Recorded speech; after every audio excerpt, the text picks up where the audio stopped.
Before your eyes, not a thing. In this place, also not a person. The vast Congo body is not in neither illusion nor reality. The Zen attitude to death is remarkably unsentimental.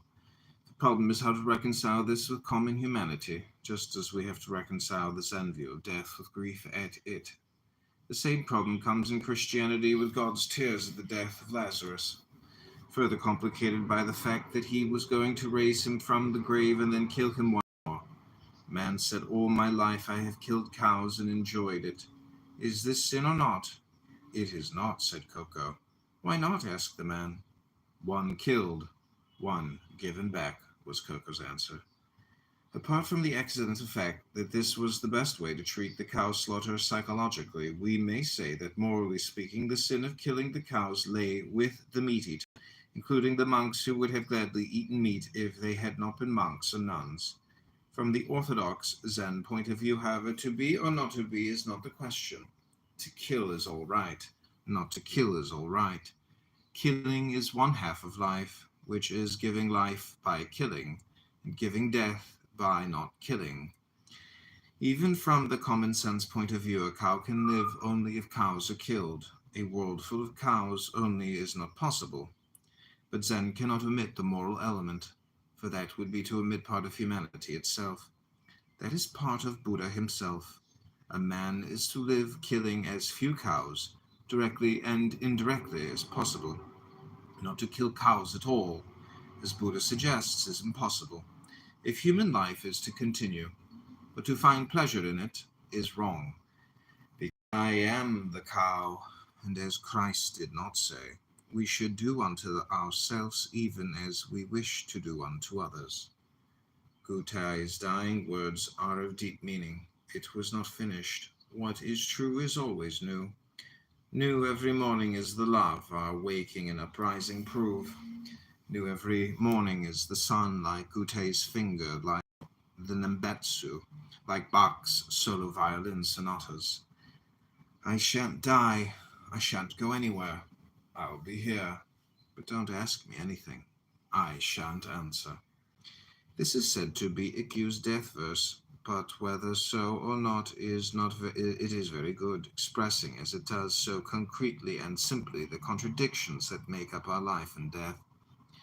When Goai was on the verge of death, he made his ablutions and burned incense, then sat in the proper way and said to the monks, "The body of the law, nirvana, shows birth and death.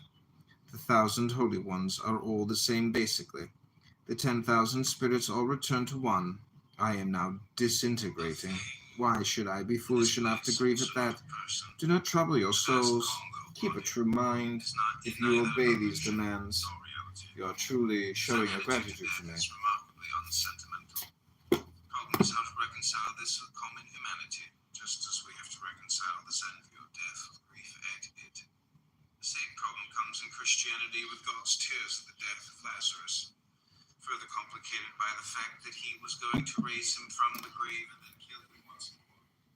Man said, "All my life I have killed cows and enjoyed it. Is this sin or not?" Don't say so.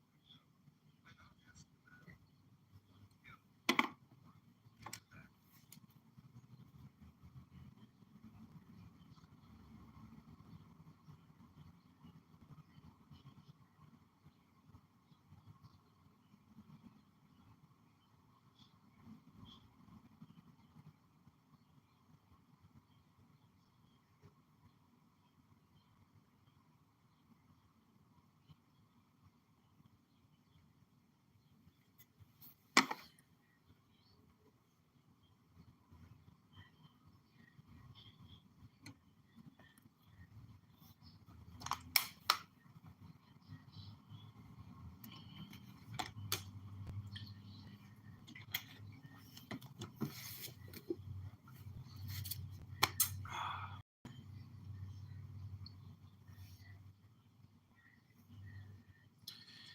"If you do not, you are not my children."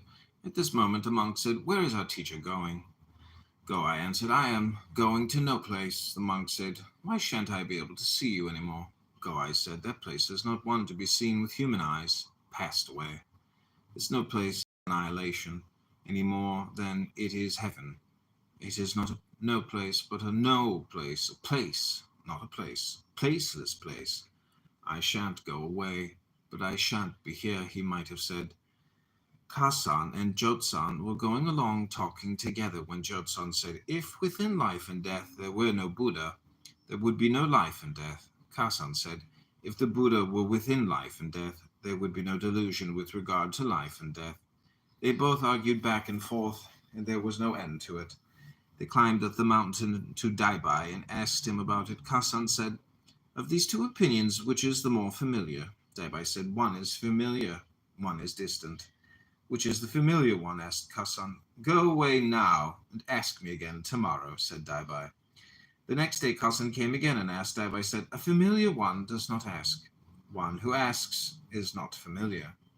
Kasan afterwards said, at that time when I was with Daibai, I lost my Buddha eye.